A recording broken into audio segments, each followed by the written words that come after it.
আমাদের ভাই বাবাজি মায়েরা, আমাদের উভয় শিল্পীর মনশিক্ষা যেই গান, বন্ধনা গান, সেই গানগুলি আমরা সমাপ্ত করে পাশাপাশি দরবারি গানও সমাপ্ত করে বসবার পরে আজকের এই মহান আউলিয়ার দরবার শরীফে আমরা দুজন শিল্পী আমাদের মাঝে পালা বন্টন করা হলো। পালা হইল শরীয়ত এবং মারিফত। পালা হইল দুইটা, বয়াতি হইল একজন।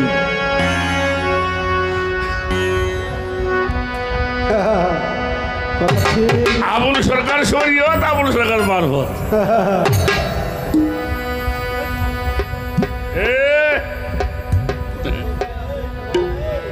এর মধ্যে একটা কাজ হয়ে গেছে, যদি খালি ফরিদপুরটা উল্লেখ না করতো তাহলে তো পেছেই পড়ে যেতাম। কথা সত্য। তা সেই শরীয়ত মারফতের পালা, মারফতের ভূমিকায় দু একটি কথা গান বলার জন্য আমাকে দায়িত্ব দেওয়া হয়েছে, নির্দেশ করা হয়েছে দরবার থেকে।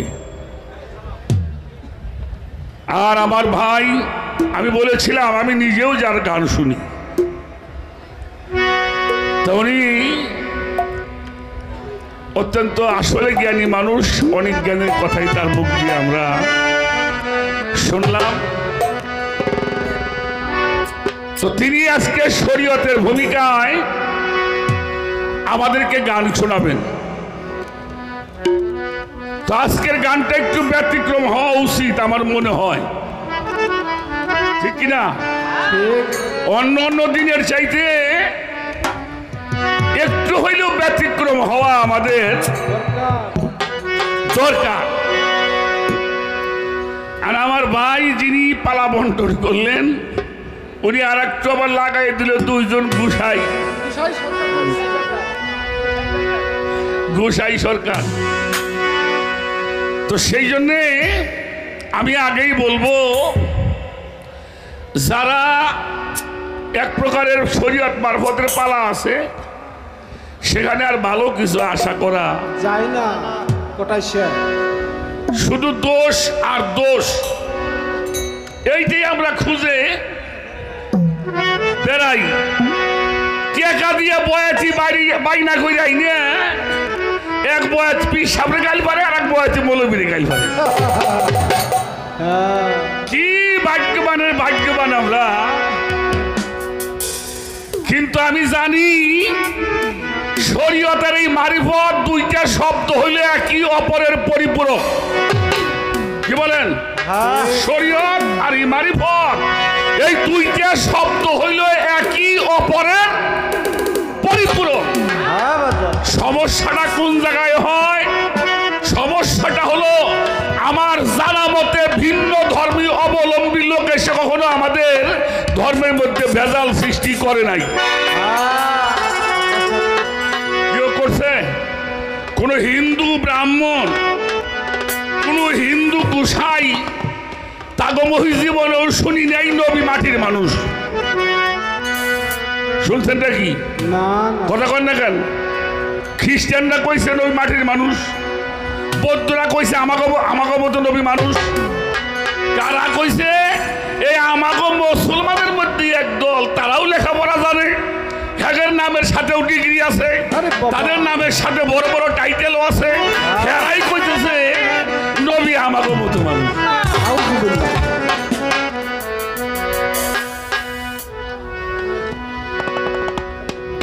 স্বগোত্রীয় লোকেই ধর্মের মধ্যে ভেজাল সৃষ্টি। কোন হিন্দু বৌদ্ধরা এসে আমাদের এই ওরসের উপরে কোনদিন ফাতোয়া দেয় নাই, দিছে? কথা কন না কেন? দিছে? দিছে কারা?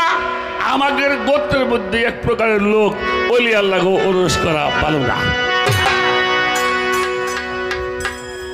এই যখন স্বগোত্রীয় আপন আপন খেয়ালে চলে, প্রতিপত্তিওয়ালা মানুষ, অর্থবিত্ত আছে, ক্ষমতা আছে, আপন আপন খেয়ালে চলে, তারা কিছু মানুষের সহযোগিতায় এই ধর্মের মধ্যে বিভেদ সৃষ্টি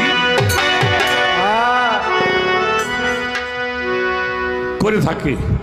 আমরা সেদিকে কখনোই যাওয়ার জন্য আমাদের ইসলাম ধর্ম কখনো মানুষের মধ্যে ফাটল সৃষ্টি করে কি করে? কোনোদিন করে না। তো সেই পালাগানে যাওয়ার আগে বলবো অনেক ভুল ত্রুটি হতেই পারে, কারণ আমি ভুলের ঊর্ধ্বে এখনো যাইতে পারি নাই। দুজন শিল্পী আমরা 6 ঘন্টা 6.5 ঘন্টার মতো কথা বলবো, গান বলবো, অনেক কথা বলবো, 2-1টা কথা বাজান ভুল হইতে পারে। বাংলাদেশে বড় বড় ওয়াজ 1 ঘন্টার জন্য ওয়াজে এসে কত কথা তাদের ভুল হয়ে যায়। তারা শিক্ষিত মানুষ, আর এটা আমাদের গুরু বিদ্যা, এটা কোনো স্কুল কলেজের বিদ্যা না। সেই ভুলটা যদিও হয় বাবা, আপনারা নিজগণে ক্ষমার দৃষ্টি দেখে আমাদের 2 ভাইয়ের জন্য আপনারা দোয়া করবেন, যেন আল্লাহর এই অলির দরবার থেকে আমরা কিছু নিয়ামত নিয়ে যাইতে। আর মনে রাখতে হবে কোরআন শরীফের সূরা লুকমানের 6 নম্বর আয়াত, আমিনান নাসি মাইয়াশতারি লাহু আল হাদিস লিউদিল্লা ইলা আন সাবিলিল্লাহ। আল্লাহ রাব্বুল আলামিন বাজে আলাপ পছন্দ করে না। সেই আলাপগুলি আল্লাহ পছন্দ করে না, সে আলাপগুলি আমরা যেন কেউ করতে না যাই। আমি একটা গান শুনছি আমার ভাইয়ের মুখে, গানটা বন্দনা করছেন, তোমার দয়া বিনে আমি বাঁচি কি করে, ও আল্লাহ দয়া করো হীন দাসের। আবুল ভাই, আমি কুরআন শরীফের কোথাও দেখি নাই আমি দুনিয়াতে আসবার আগে আমার যা প্রয়োজন এটা আল্লাহ আমার জন্য দিয়ে রাখছে, ঠিক কিনা? আমি দুনিয়াতে আসব তার আগে আমি কি খাবো এটা আমার মায়ের স্তনে আল্লাহ দিয়ে রাখছে। অর্থাৎ দুনিয়াতে আমরা এই যে বেঁচে আছি এটা আল্লাহর দয়ায় বেঁচে আছি। আচ্ছা, এখন যদি আমি একটা বোঝা মাথায় বোঝা নিয়ে দাঁড়াই থাকি, খেতে আপনারা কাম করেন না বাবা, আপনি ধানের বোঝা বাঁধতে দাঁড়াই রয়েছেন, একজন মানুষ লাগবে বোঝা উঠাইতে, লাগবো কিনা? এখন যদি আল্লাহ তুমি দয়া করে আর বোঝা উঠাই দিয়ে যাও, কি আসবো? ওখান দিয়ে আবুল ভাই যায়, বয় তুলি লোকটা দেখে লোকটা বোঝা নিয়ে দাঁড়াই রয়েছে, উনি আস্তে করে যাই বোঝাটা উঠে দেয়, মানুষটা মাথায় দিয়ে আল্লাহ বাহ আমার বোঝাটা তুমি, আমি শুকরিয়া করব যা কিছু নিয়ামত আল্লাহ আমাদের দিয়ে রাখছে ওটা গ্রহণ করবার তার নিয়ে তার শুকরিয়া আদায় করবো, ঠিক কিনা? এ জায়গা চাওয়ার কিছুই নাই, চাওয়ার কিছু নাই। আমার অসুখ হয়েছে, এখন আল্লাহরে যদি কি আল্লাহ আমারে চিকিৎসা করে দিয়ে যাও, আসবো আপনি একবারই। আল্লাহ কইছে বেটা অসুখ দিছি আমি, আবার চিকিৎসা করার জন্য আর একজনকে জ্ঞান দিছি, তুই ডাক্তারের কাছে যা ওষুধ দিলি তুই ভালো হয়ে যাবে, ঠিক না? তাহলে ওষুধ খাবো, আমি ভালো হয়ে যাবো, শুকরিয়া করবো আল্লাহ তোমার দয়া সব সময় আছে বিধায় আমি সুস্থ আছি। এমন কোন জিনিস নাই আল্লাহ আমাকে দিয়ে রাখে নাই। কোরআন শরীফের 2টা সূরার মধ্যে আমি দেখেছি একটি জিনিস আল্লাহ আমাদেরকে চাইতে বলেছেন, আর কোন জিনিস আল্লাহ চাইতে বলে নাই। আল্লাহ বলছে চাওয়ার আগে আমি তোমার সবকিছু দিয়ে রাখছি। একটা হইল সূরা আনাম, আর একটা হইল সূরা ফাতিহা। এই 2টা সূরার মধ্যে আল্লাহ তাআলা আমাদেরকে একটা জিনিস চাইতে বলছে, যেই জিনিসটা চাইলে আমি সফল কাম লাভ করতে পারবো, আমার একটু জানার দরকার এই 2টা সূরার মধ্যে আল্লাহ আমাদেরকে কাছে আল্লাহ কি চাইতে কইলে আমাদের দরকার। কথাটা বুঝছেন নাকি বাবা? 2টা সূরার মধ্যে আল্লাহ কইছে এইটা ছাড়া আর কিছু তুমি, কারণ তার আগেই তোমার আমি দিয়ে রাখছি, হাত দিছি, পাও দিছি, চোখ দিছি, কান দিছি। ও মিয়া, যার কিছুই নাই তার দেহটার দাম 8.5 কোটি টাকা,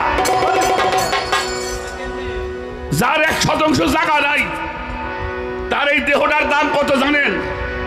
8.5 কোটি। কারণ বৈজ্ঞানিকরা হিসাব করে দেখছে আমার দেহের ভিতর যে পার্টস গুলি আছে এটা খুইলে খুইলে বেচলে একটা কিডনির দাম কত, একটা চোখের দাম কত, একটা হাড়ের দাম কত, একটা হাতের দাম কত, একটা পায়ের দাম কত। ইহা যদি বিক্রি করা হয় খুলে খুলে 8.5 কোটি টাকা বিক্রি করা যাবে। সুবহানাল্লাহ। কিছু নাই, তারপরে আমি 8.5 কোটি টাকা আমার জানা দরকার কোন জিনিসটা আমরা আল্লাহর কাছে চাইবো, এই বিষয়টা আপনি আমাদেরকে জানাবেন। আমি আগে একটা গান করি। আমাদের মানিকগঞ্জ জেলার জিটকা শরীফ একটি জায়গা আছে, সেই জিটকা শরীফের একজন সুফি সাধক বাবাজান গওহর শাহ রহমাতুল্লাহি আলাই, তার লেখা একটি গান করব।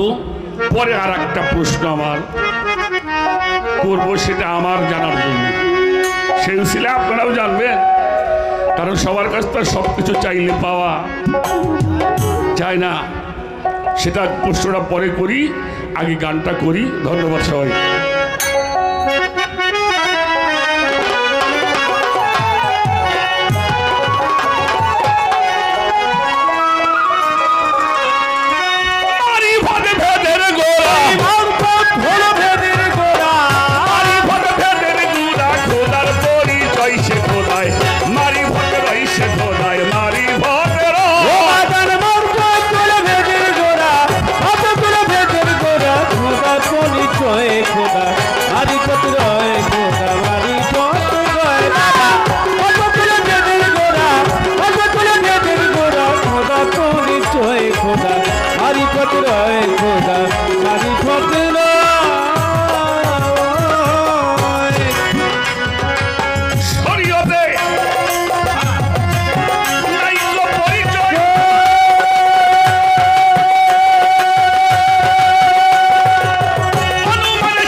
এইভাবে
মারিফত রয় খোদা মারিফত রয়।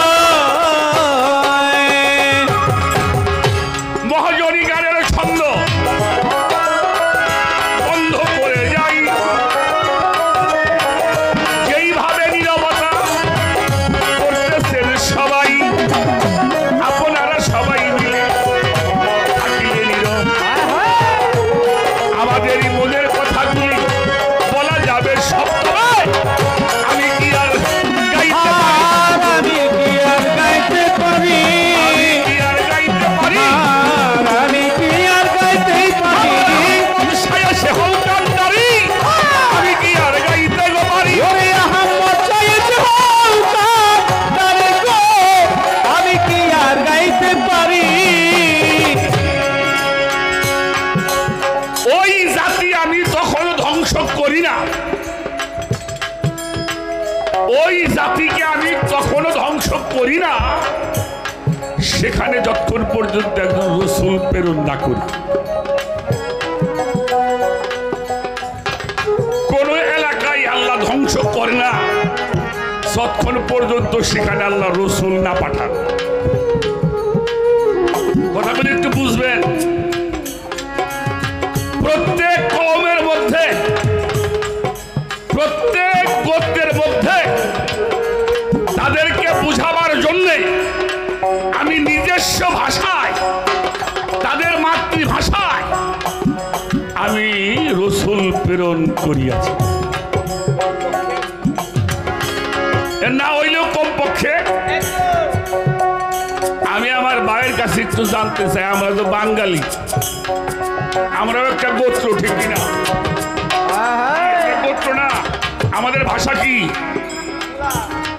প্রত্যেক গোত্রে, প্রত্যেক ভাষায় আল্লাহ তাআলা কমপক্ষে একজন রাসূল প্রেরণ করেছেন। আমি একটু জানতে চাই, আমরা তো বাঙালি, বাংলা ভাষায় কথা বলি, আমাদের এই বাংলা ভাষার রসুল কারা? বলে হরি কথা। শরীয়ত মারফত পরেই গাবানি, আগে পথটা পরিষ্কার করে লই। ওই ফকির ভালো না, মোল্লা ভালো না, এ আমল চলে গেছে, ঠিক কিনা বাবাজিরা? এ বিষয়টাকে পরিষ্কার করতে হবে।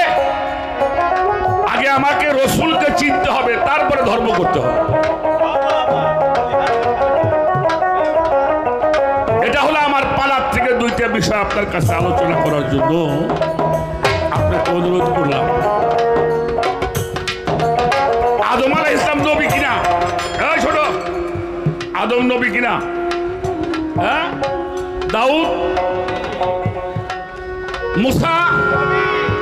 মুসা আলাইহিস সালাম নবী, দাউদ আলাইহিস সালাম নবী, ইব্রাহিম পয়গম্বর নবী, ইসমাইল পয়গম্বর নবী, মুসা আলাইহিস সালাম নবী, ঈসা আলাইহিস সালাম নবী, এরা সবাই নবী। আমি তাফসিরে মারফুল কোরআনের মধ্যে দেখছি, আদমের জান দেহটা যখন মাটির মধ্যে ছিল, পানির মধ্যে ছিল, বাতাসের মধ্যে ছিল, আগুনের মধ্যে ছিল, নূরের মধ্যে ছিল, এক জায়গায় করা হয় নাই, তখন আমি পয়গম্বর। তখন আমি পয়গম্বর এবং আল্লাহ তাকে নবী করেই পাঠিয়েছেন, সৃষ্টি করেছেন। আজ পর্যন্ত কোনো তাফসিরেও দেখি নাই, কোনো আলেম ওলামারাও কয় নাই, পীর মুর্শিদরাও কয় নাই যে মুসা নবীরে যাইয়া জিবরাইল দইরা বুহুর মধ্যে চাপ দিয়ে কালাম শিখেছে। শুনছেন নাকি? না না, আমজাদ শুনছো? শুনছো? আনোয়ার শুনছো? শোনো নাই? ঈসা নবীরে জিবরাইল বুকের মধ্যে ধইরা তারে কালাম শিখাইছে। ইব্রাহিম পয়গম্বর রে বুকের মধ্যে চাপ দিয়ে কালাম শিখাইছে। ইসমাইল পয়গম্বর রে বুকের মধ্যে ধইরা চাপ দিয়ে কালাম শিখাইছে। যে নবী মানুষ সৃষ্টি হওয়ার আগেও যিনি নবী ছিলেন, পয়গম্বর ছিলেন, তিনি হলেন নবী মুহাম্মাদুর রাসূলুল্লাহ। সকলে বলি সাল্লাল্লাহু আলাইহি ওয়াসাল্লাম। যারে না বানাইলে আল্লাহ কোনো কিছুই বানায় না আমার একটু জানবার বিষয় কোন নবীরে জিবরাইলে চাপ দিয়ে কালাম শিখাইল না আর যে নবী আদম সৃষ্টি হওয়ার আগেও পয়গম্বর হেরে বলে জিবরাইলে চাপ দিয়ে কালাম শিখাইল ভাই এইটা আমার বুঝে আসে না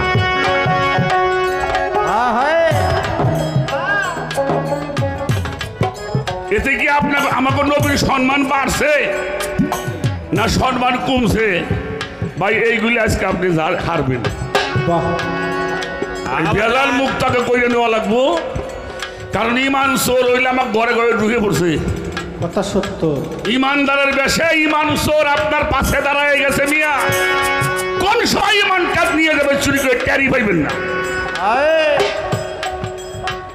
আমি এই বিষয়টা বুঝিনি যে কোনো পয়গম্বরে জিবরাইল চাপ দিয়ে শিখাইল না আর যিনি সমস্ত এলেমের সর্দার এরে এসে জিবরাইল চাপ দিয়ে শিখাইল এ জায়গায় কি আমার নবীর সম্মানটা বাড়লো না কমলো আপনি শরীয়তের ফয়সালা আমাকে ভালো করে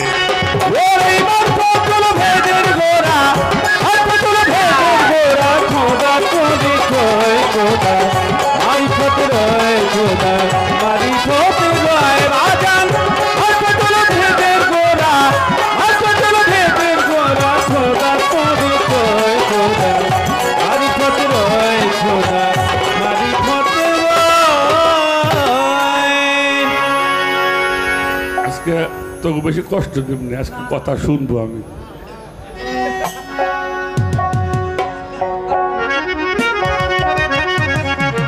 অনেকদিন ধরে সময় রয়েছি 9 মাস পরে গান গাইতেছে আমার তার আমি তো তার চেয়ে বেশি হয়েছি তা আমি আবার 2-3 বেলা গাইছি এর মধ্যে মহরমে ওটা গাইছিলাম একটু তা আল্লাহ যে আমাকে ভালো রাখছে সারা বিশ্বের এই মহামারী করোনা আমাদের দেশে আমি গত বছর যখন এই বালা আমাদের দেশে আসলো তখন বড় বড় ডাক্তার বৈজ্ঞানিকরা বলছে সবচেয়ে বেশি লোক মারা যাবে বাংলাদেশে কারণ ঘনবসতির দেশ চিকিৎসা নাই হাসপাতাল নাই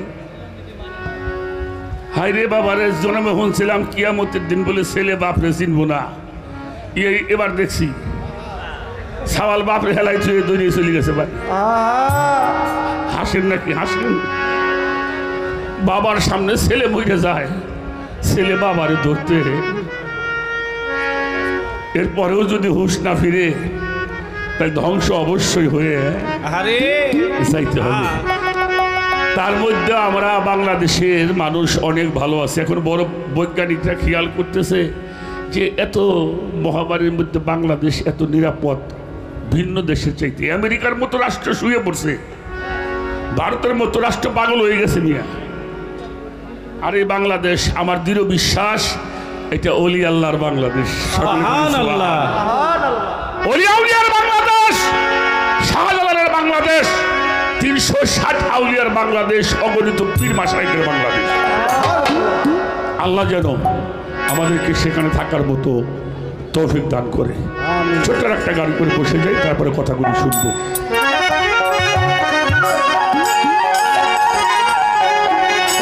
কোথায় তোর মাবুদকে কোথায় তোর মাবুদকে মাবুদকে বা জাঙ্গা কামেল মুর্শিদ ধরে তৌহিদ সাগরের মাঝে মনটা বিতানি তৌহিদ সাগরের মাঝে কোথায় তোর মাবুদকে বা জাঙ্গা কামেল মুর্শিদ ধরে তৌহিদ সাগরের নিচে ঢুকলে মনটা বিতানি তৌহিদ সাগরের মাঝে তৌহিদ সাগরের নিচে ঢুকলে মনটা বিতানি তৌহিদ সাগরের মাঝে আলিসপুর ছিরি মাঝে ফরমাই আছে আমার আপনি আল্লাহ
ধরে তহিদ সাগরে ডুব দিলে তুই পাবি তারে তহিদ সাগরের মাঝে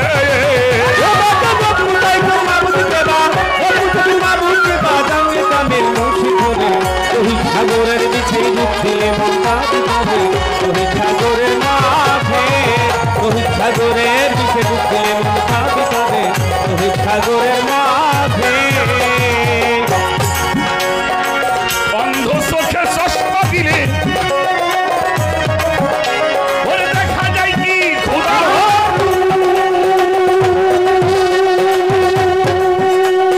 মুর্শিদের বাণী হার করা হইয়া থাকো সমাধান হয়ে থাকো চাপ চুপে হয়ে থাকো চাপ চুপ চোখে চশমা দিলে দেখা যায় কি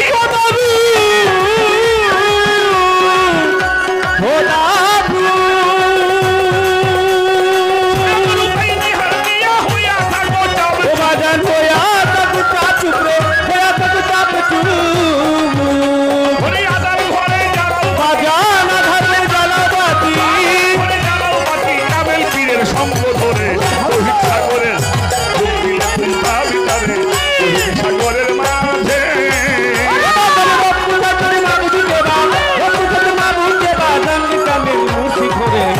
সাগরের বিছে ডুব দিলে মন ভাবি তবে তহিদ সাগরের মাঝে তহিদ সাগরের বিছে ডুব দিলে মন ভাবি তবে তহিদ সাগরের মাঝে ছোট দুইটা মহতের গান রাখার চেষ্টা করি তার একটি গান হলো আমার খোদা মারিফতের হয় মারিফত হলো ভেদের গোড়া যেখানে খোদার পরিচয় শরীয়তে নাইকো পরিচয় অনুমানে সাধন করলে সিদ্ধি না হয় তরিকতে সাধন সিদ্ধি আগে তরিক ধরতে হয় খোদা মারিফতে হাকিকতে নবী সরোয়ার সাফায়াত করিবে যেদিন মিলিবে দিদার চিরঞ্জীবী আছে নবী তোমার এই নফস সমুদ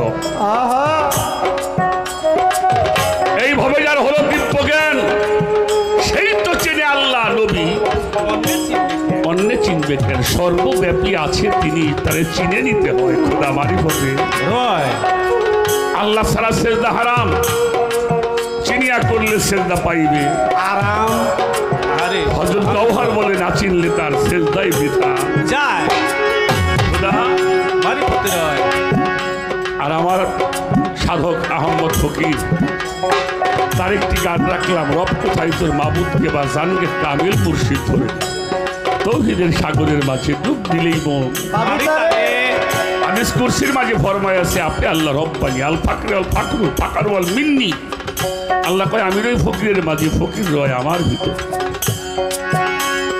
তোমার ঘরে লাগাও চাবি মুর্শিদের বর্জক ধরে তা হইলে পাইতে পারো যদি সে দয়া করে ওয়াল দমে পাবি তারে ওয়াজিবেল ওজুদের ঘর অন্ধ চোখে চশমা দিলে দেখা যায় কি খোদার রূপ মুর্শিদ রূপে নিহার করে হয়ে থাকো চাপচুপ আধার করে জ্বালাও বাতি এখন ওলি আল্লাহ সঙ্গ ধরে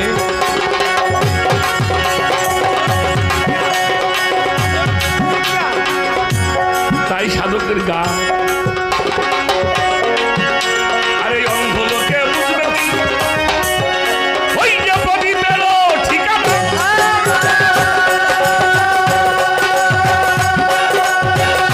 সকলে কি বুঝতে কি করে বাড়ি রচনা হায় হায় কি দুর্বারের রচনা বাজান কি দুর্বারের রচনা হায় রে অন্ধ লোকে বুঝবে কি বলো প্রদীপে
তো শরীয়ত আর মারফত, এই জন্য মারফতের পালা নিয়ে শরীয়ত দেখতে পারে না ব্যক্তি আমি না, এই জন্য আমার দোষ ধরছে।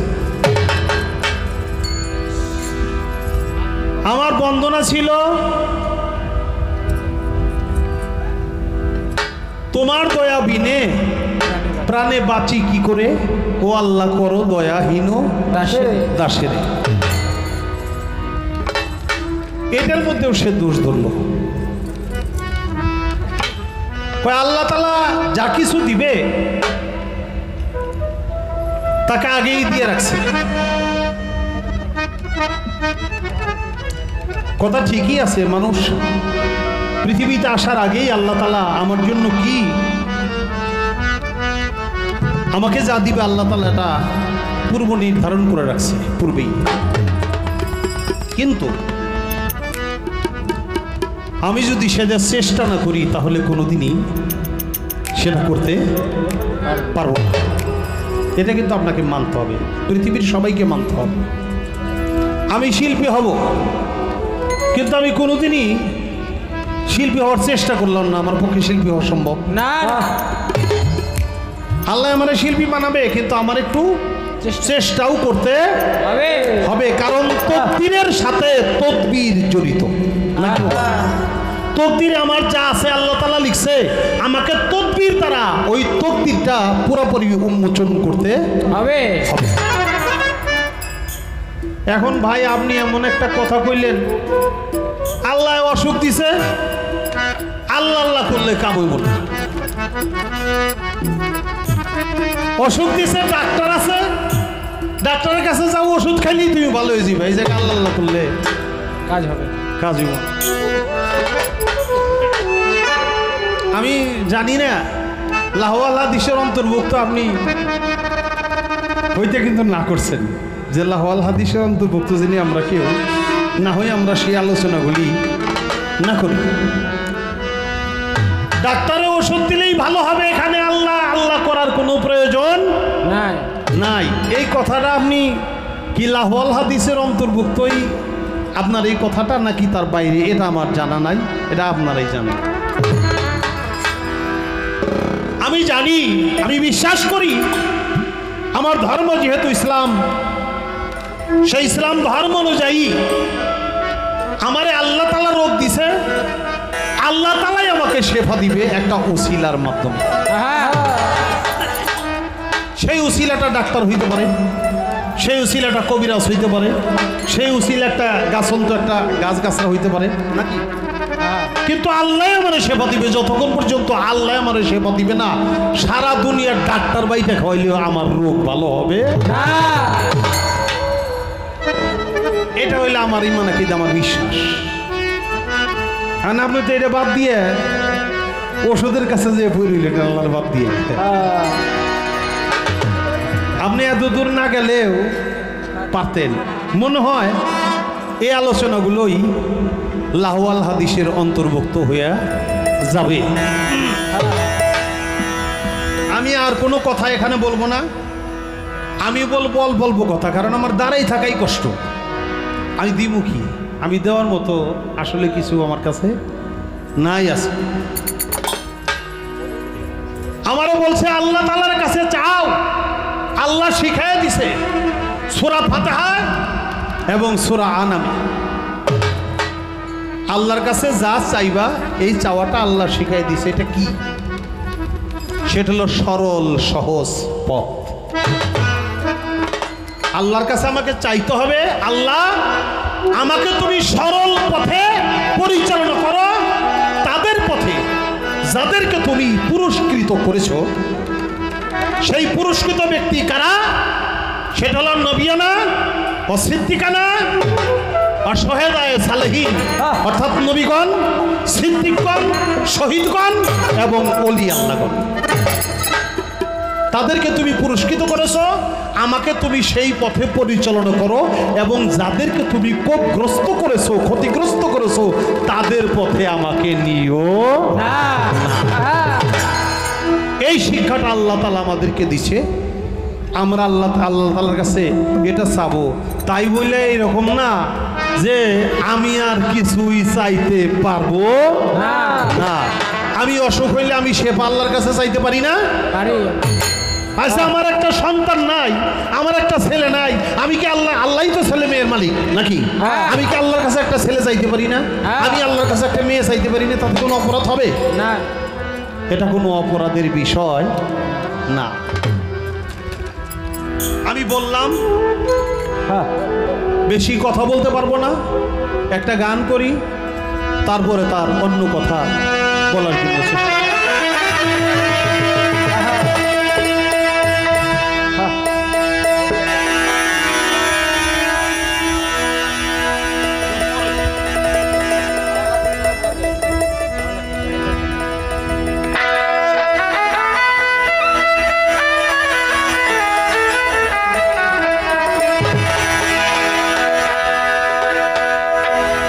বড় চমৎকার একটা গান শুনছি, খোদা মারফতের। ভালো, খোদা যদি মারফতে থাইকে পছন্দ করে এখানে থাকবো, আমার আপত্তি কি? মারফত হলো ভেদের গোড়া, খোদার পরিচয়। খোদা মারফতে। আচ্ছা, তার মধ্যে একটা ছন্দ শুনলাম যে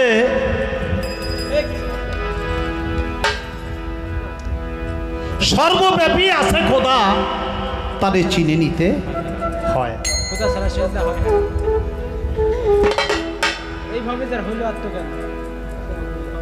এইভাবে যার হলো আত্মজ্ঞান, সেই চিনেছে আল্লাহ নবী, অন্য চিনবে কেন? সর্বব্যাপী আছে খোদা, তারে চিনে নিতে হয়। আচ্ছা ফকির সাহেব ভাই, এই মাত্র বললেন খোদা মারফত রয়, আবার এই গানের মধ্যে আপনি কইতেছেন সর্বব্যাপী আছে খোদা, চিনে নিতে হয়। সর্বব্যাপী যদি খোদা থাকে তাইলে খোদা মারফত রয়, এই কথাটা আজাইরা ঝগড়া আপনি করেন কেন? আপনার মুখেই তো বললেন যে সর্বব্যাপী আছে খোদা, তারে চিনে নিতে হয়। তাহলে আর খোদা মারফত রয় এই কথাটার দাম রইল কতটুকু? তারপরেও বলবো, যিনি দেশের রাষ্ট্রপতি, তার জায়গাটা বঙ্গভবনে। এ রাষ্ট্রের যিনি প্রধান রাষ্ট্রপতি, তার জায়গাটা হলো বঙ্গভবনে। তাই বললে সব সময় বঙ্গভবনে শুয়ে থাকে তা কিন্তু না। সে সব জায়গায় বিচরণ করে তার প্রয়োজনের তাগিদে। আল্লাহ তাআলা উপরে নিচে ডাইনে বামে আগে পিছে সব জায়গার মধ্যে আল্লাহ আছে। আলা কুল্লি শাইন মহিত ওয়ালা আলা কুল্লি শাইন কাদির। আল্লাহ তাআলা সর্ব জায়গায় বিরাজমান এবং সর্বক্ষমতার অধিকারী। এই জন্যে আপনার গানটায় আসছে ওই কথা, সর্বব্যাপী আছে খোদা, তারে চিনে নিতে হয়। অতএব কারণে আগের কথাটার কতটুকু মূল্য আছে আপনার গানে, এটা আপনি চিন্তা করেন।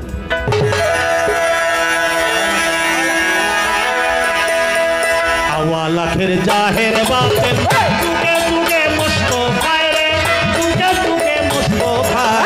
শরীয়তি সহজ কথা নয় রে পাগলা, শরীয়তি সহজ কথা নয়। আওয়া লাখের জাহের বাতেন, যুগে যুগে মুস্তাফায়ে রে, যুগে যুগে মুস্তাফায়ে। শরীয়তি সহজ কথা নয়,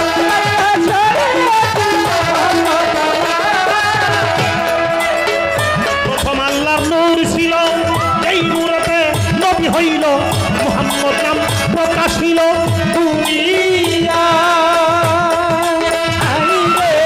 প্রথম আল্লাহর নূর ছিল, সেই নূরেতে নবী হইল মুহাম্মদ নাম প্রকাশ হইল দুনিয়া। প্রথম আল্লাহর নূর ছিল, সেই নূরেতে নবী হইল মুহাম্মদ নাম প্রকাশ হইল দুনিয়া। সকল রুহু পয়দা করে, দয়াল নবীর নূর ঝরেই সকল রুহু পয়দা করে। সিদরাতুল মুনতাহার পরে সিদরাতে বিন শহীদ রয় শরীয়তি সহজ কথা নয় রে বাংলা শরীয়তি সহজ কথা নয় আওয়ালাকে জাহের বাতে যুগে যুগে মত হয় যুগে যুগে মত হয়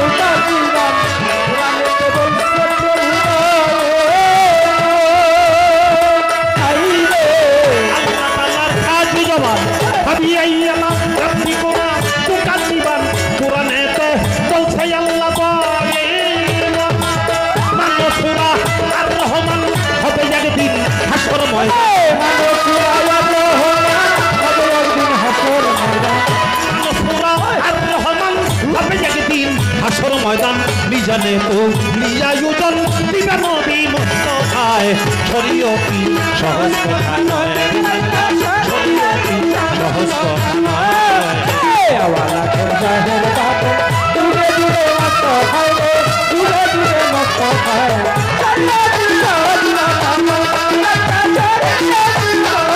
নয়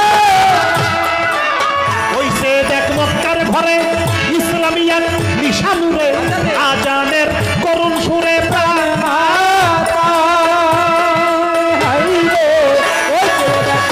ঘরে ইসলামিয়াত নিশানুরে আজানের করুণ সুরে ওইসে দেখ মক্কার ঘরে ইসলামিয়াত নিশানুরে আজানের করুণ সুরে প্রাণ মা আকিমুস সালাম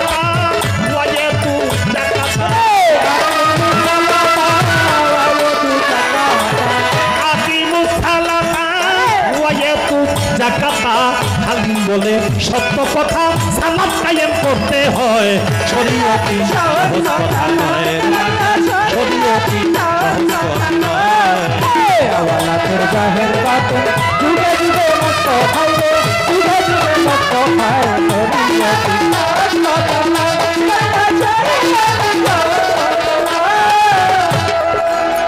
আমার কাছে বলেছে আল্লাহ তাআলা পবিত্র কোরআন মজিদে বলেছে আমি এমন কোন জাতিকে ধ্বংসের পথে নেই না ধ্বংস করি না যার কাছে আমার রসুল প্রেরণ না করি কোন জাতিকে আমি ধ্বংস করি না আমি আগে রসুল প্রেরণ করে তারপর আমি ধ্বংস করি তার অর্থটা কি এরকম রসুল প্রেরণ করলেই ধ্বংস হয়ে যাব না বিষয়টা কিন্তু তা না অর্থাৎ রসুল পাঠায় বিভিন্ন সময়ে বিভিন্ন জাতির কাছে আল্লাহ তাআলা রসুলগণকে প্রেরণ করে তাদেরকে সতর্কবাণী পৌঁছে দেয় ভালো ভালো উপদেশ দেওয়ার জন্য যখন তারা এই বাণীগুলো শুনে না মানে না অপকর্ম করতে থাকে নিজের উপরে জুলুম করতে থাকে আল্লাহ তাআলা তখন ওই জাতিকে ধ্বংস করে দেন করে এখন তার কথা হলো আমি তো বাঙালি জাতি আল্লাহ তো সব জাতির কাছে রসুল পাঠায় এটা আল্লাহ পবিত্র কোরআনে কইছে আমার এই বাংলা ভাষাভাষী আমার এই বাঙালি জাতির রসুলকে বাঙালি জাতির রসুল আপনিও হইতে পারেন রসুল হলো যিনি রেসালত ধারণ করে যিনি রসুলের রেসালত ধারণ করে তিনি রসুল বনে যায় হয়ে যায় অতএব কারণে সেই গুণ যদি আপনার ভিতরে থাকে তাহলে আপনিও সেই রসুল এবং বাংলা ভাষাভাষীতে অগণিত মানুষদেরকে পথ দেখায় যারা পথ দেখায় দিক নির্দেশনা দেয় তারা রসুল রসুল তাই হাদিসের মধ্যে বলছে আল উলামাউ ওয়ারাসাতুল আম্বিয়া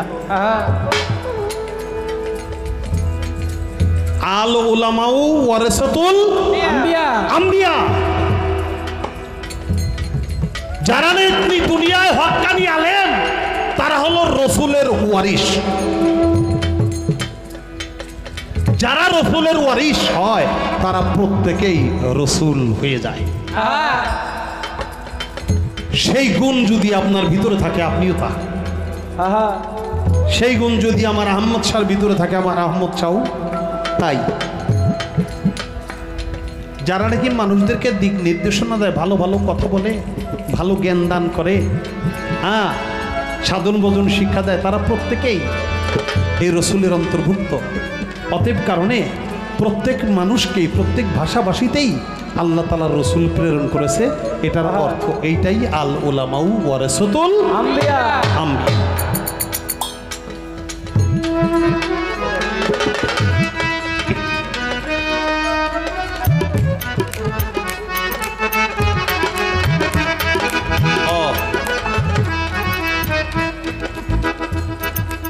তৌহিদ সাগরের মাঝে ডুব দিলে মন পাবি তার। রব কোথায় তোর মাবুদ কে বা জানকা কামেল মুর্শিদ ধরে। বাইরে আমি অল্প জ্ঞানের অধিকারী মানুষ, আমি এত গভীর জ্ঞানের কোনো কিছু বুঝি না। আমি শরীয়তের একজন মোল্লা কন, আলেম কন, মুন্সি কন, যাই কন, এটা আমি মারফতের গাঢ় তত্ত্ব, গভীর তত্ত্ব, এটা আমার বোঝার ক্ষমতা নাই। আপনি সাগরের কথা কইছেন, আমি আটলান্টিক মহাসাগরের কথা জানি,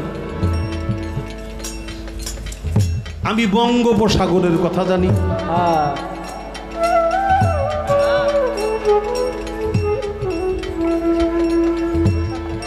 প্রশান্ত মহাসাগরের কথা জানি।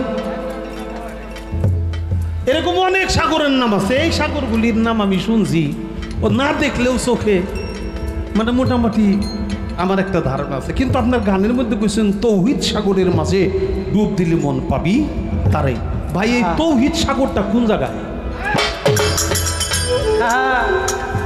এক এক সাগরের পানির সাথে আরেক সাগরের পানির মিল নাই। আমি জানতে চাই আপনার তৌহিদ সাগরের মধ্যে যে পানিটা, এই পানির রংটা কি, এই পানি কতটুকু, কিভাবে সেই তৌহিদ সাগর থেকে একজন সাধক সেই অমৃত বাণী আহরণ করে। আপনার তৌহিদ সাগর সম্পর্কে আমি এই কথাটুকু জানতে চাবো। আপনি বলছেন গানের মধ্যে ফকির রয় আমার মাঝে, আমি রই ফকিরের মাঝে, ফকির রয় আমার ভিতরে, তৌহিদ সাগরের মাঝে ডুব দিলে মনে পাবি তারে। ফকির দেখি রে ভাই, মাথায় কতটি লম্বা চুল রাখলে, আমার মতো সাদা কাপড় বললে, কিংবা লাল শালু কাপড় বললে, এটারই কি ফকির কয়? না, ফকির অন্য কোনো বিষয়। ফকির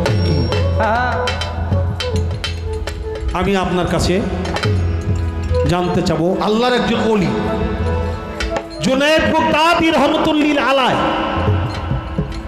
তাকে একজন জিজ্ঞেস করছিল, এক ভক্ত, বাবা ফকির ফকির জনম বইরে শুনি, আল ফাকরো আল ফাকরে, ফাকরো আল মিন্নি, ফকিরের কথা শুনি, কিন্তু ফকিরটা আসলে কি? ফকিরটা কে? আপনি একটু ফকিরের ব্যাখ্যাটা দিবেন। উনি কয় একটু বসো। জুনায়েদ বাগদাদী কয় তুমি একটু বসো। ভক্তরে বসাই থেকে উনি একটু বাইরে থেকে কিছুক্ষণ পরে ফিরে এসে কয়, বাবা এখন আমি ফকির, তুমি আমারে দেখো, আমি ফকির। আমি আপনার কাছে জানতে চাই, যেই ভক্ত জিজ্ঞেস করলো তখন তো সে বলতে পারতো আমি ফকির, তা না বইলে সে বাহির থেকে আইসা কিছুক্ষণ পরে বলল যে এখন আমি ফকির, তুমি আমাকে দেখো। আগে ফকির ছিল না, কারণ কি? পরে ফকির হলো কিভাবে? আমাকে আর একটা কঠিন কথা জিজ্ঞেস করছে। ঈসা নবীরে জিবরাইল জোরে ধরছে, বুকের মধ্যে চাপ দিছে সিনার মধ্যে, এটা আমরা পাই না। মুসা নবীরেও বুকের মধ্যে চাপ দিছে, এটাও পাই না। কোন নবীরেই দেয় নাই। সব নবীর শ্রেষ্ঠ সেরা যে নবী হযরত মুহাম্মদ সাল্লাল্লাহু আলাইহি সাল্লাম, সেই নবীর সিনায় সিনায় জিবরাইল চাপ দিল। এর কারণটা কি? এতে কি নবী বড় হইল না ছোট হইল। যারা এইগুলা করছে তৈরি করছে তারা নবীরে বড় করার জন্যেই করছে, কিন্তু বেশি বড় করতে যাইয়ে আরো ছোট হয়ে গেছে।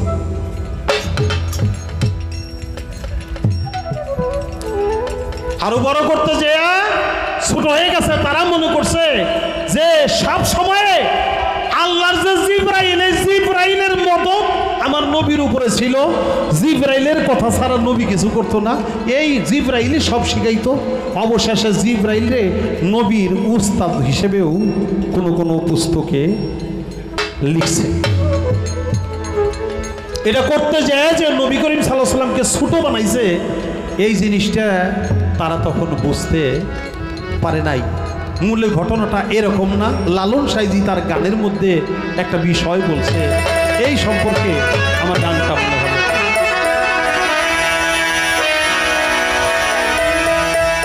পরিলে যাবে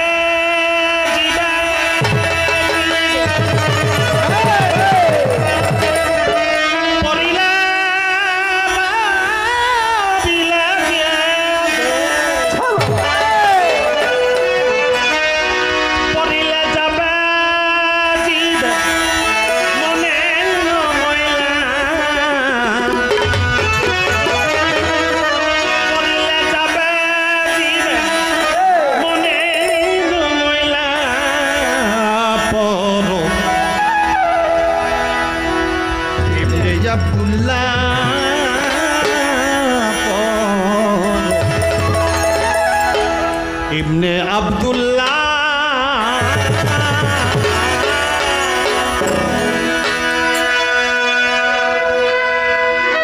পড়িলে যাবে জীবন মনে বাবাইলা, পড়িলে যাবে জীবন মনে পড়িলে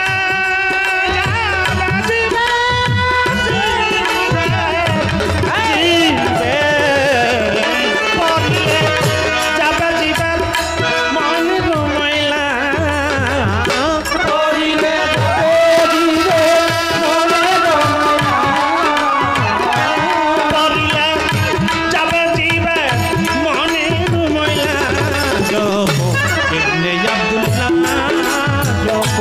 ইবনে আব্দুল্লাহ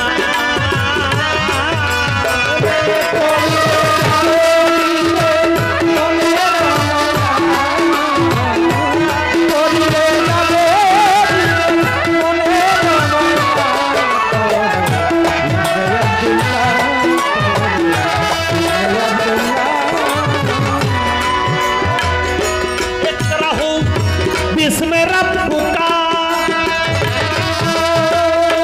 আছে সূরা 30 পারা, নবীজি তা পড়ে না। ইকরাহু বিস্মে রব্বুকা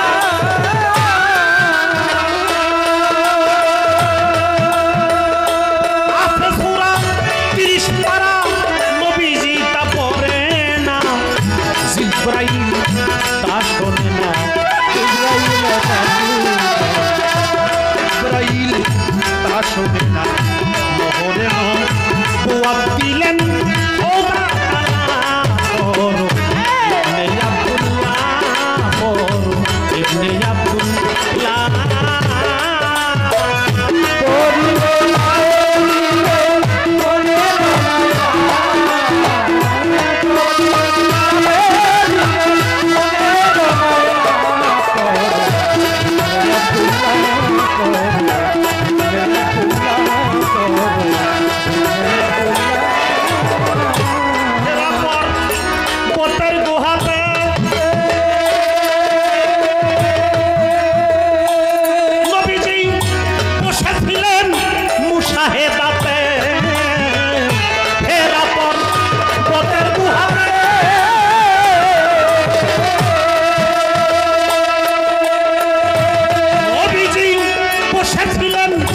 মুশাহেদাতে, জিবরাইল হয়ে হাজির, জিবরাইল হয়ে হাজির। খেলাফত দিলেন স্বয়ং পারি ইবনে আব্দুল্লাহ, ইবনে আব্দুল্লাহ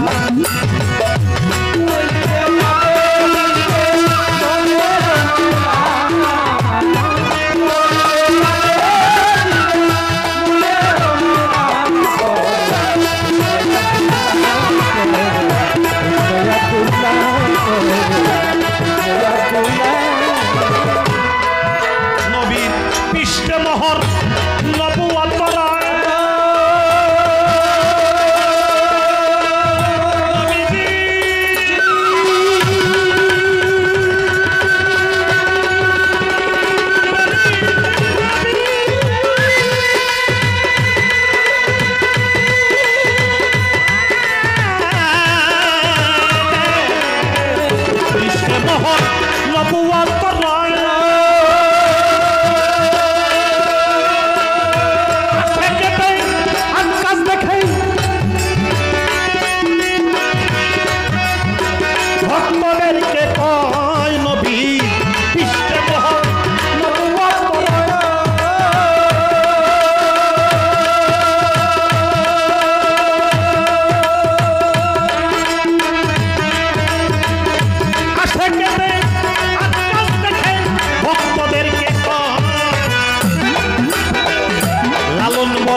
লালন বলে এ ভেদ জানলে যাবে মনের যত জ্বালা করো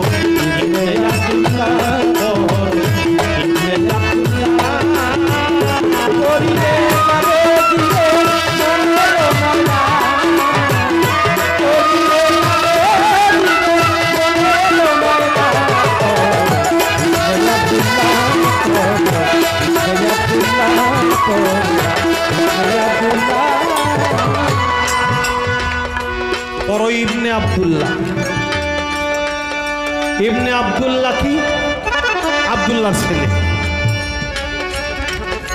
আব্দুল্লাহর ছেলেকে হযরত মুহাম্মদ সাল্লাল্লাহু আলাইহি ওয়াসাল্লাম পরিলে যাবে জীবের মনের ময়লা। এ নাম জপলে আর মনের ময়লা থাকবে না। একরাহু বিসমে রাব্বুকা আছে সূরা 30 পারা নবীজি তা পড়ে না, জিবরাইল তা শোনে না, মোহরের নবুয়ত দিলেন সেথায় আমার স্বয়ং বাড়ি। এখানে নবীকে জিবরাইল যে সিনায় সিনায় চাপ দিছে এটা কোনোদিন প্রমাণ করে না। এটা হলো তাই একটা বর আর একটা হলো কনে।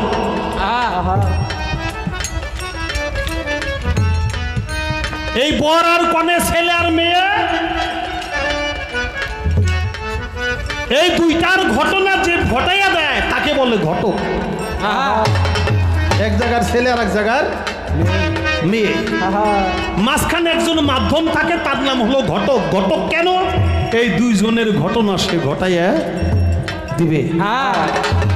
ঘটনা ঘটে যখন দিল তখন বর কনে এক ঘরে গেল, যে ঘটনা ঘটাইলো ঘটকের কোনো বিল নাই, ঘটক সেখানে যাইতে পারে না। তেমনি জিবরাইল হলো ঘটকের ন্যায়, তার সেই আল্লাহ রসুলের যেই মুহাব্বত, যেই বাসর, যেই একাকিত্ব স্থান, সেই বন্ধনে, সেই প্রেমের লীলা ক্ষেত্রে ওই জিবরাইল যাইতেই পারে না। সিনায় চাপ দিব তো দূরের কথা, সে হইল শুধু একটু ঘটকের। তাই লালন সাইজি তার গানের মধ্যে বলেছে, হেরা পর্বতের গুহাতে আমার নবীজি বসেছিল মুশাহেদাতে, জিবরাইল হলো হাজির, তথায় খেলাফত দিল স্বয়ং বারিতালা। আমার নবীকে স্বয়ং আল্লাহ তালাই খেলাফত দিচ্ছে, সেটা জিবরাইল না। জিবরাইল ওই যে ঘটনা ঘটায় দেওয়ার জন্য সে ঘটক মাত্র। শেষে বলছে নবীর পৃষ্ঠে মোহর নবুয়ত রয়, আশেকেতে আকাশ দেখে ভক্তদেরকে কয় লালন বলে এ ভেদ জানলে রবে না আর মনের জ্বালা। চপ ইবনে আপনারা সেই কাহিনীও জানেন, আমি সেই কাহিনীটা বলতে যাব না, বলতে গেলে সময় বেশি লাগবে, আমি অসুস্থ মানুষ। আমি একেবারেই অল্প অল্প করে বলার জন্য চেষ্টা করব। আমার ভাইজানের কাছে সে আজকে বেশি বেশি গাবে, বেশি বেশি বলবে, আমি একটু অল্প অল্প করে কোনো রকম করে গায়ে রাতটা পার করব, যাতে আপনাদের কত বিরক্তও না হয়, কত কষ্টও না হয়। সেই কাজটুকু করার জন্য চেষ্টা করব। আমি না পারলেও আমার ভাই যেন কিছু বলতে পারে, তার কাছ থেকে যেন শুনতে পারেন, সেই চেষ্টাটাই শুরু করব।